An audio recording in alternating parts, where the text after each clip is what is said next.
মামা তোমার নামটা কি?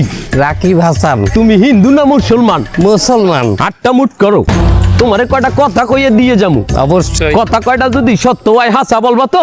অবশ্যই কর। মিথ্যা কইলেও কিন্তু আল্লাহর কাছে ঠেকা থাকবা। না মিথ্যা বলবো না। তুমি যেই দল সাপোর্ট করো সেই দল 36 বছর পরে ওয়ার্ল্ড কাপ পাইছে, কথা ঠিক না বে ঠিক? ঠিক। রাগ করলা? না রাগ করিনি। তুমি যেই দল সাপোর্ট করো সেই দলে যেই সেরা প্লেয়ার হয় সেই আদ দিয়ে একটা গোল দেয়, কথা ঠিক কিনা? ঠিক। রাগ করলা?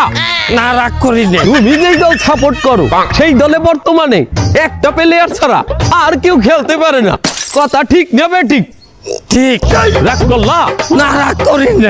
তুমি যেই দল সাপোর্ট করো সেই দলের 3টা বিশ্বকাপ সাপোর্টাররা মনে করে 50টা বিশ্বকাপের সমান, আর ব্রাজিলের 5টা বিশ্বকাপ রে ওরা একটাও ধরে না, কথা ঠিক না বে ঠিক?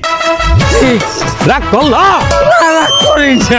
তুমি যেই দল সাপোর্ট করো সেই দলের একটা প্লেয়ার বুড়ো হয়ে যাইবে, কেউ তোমরা ওরে ছাড়বা না, ওরে ছাড়া বিশ্বকাপ খেলবা না, কথা ঠিক কিনা? ঠিক। রাগ করলা? না রাগ করি নাই। তোরা কি রাগ নাই? রাগ করি নাই। আমার বাবা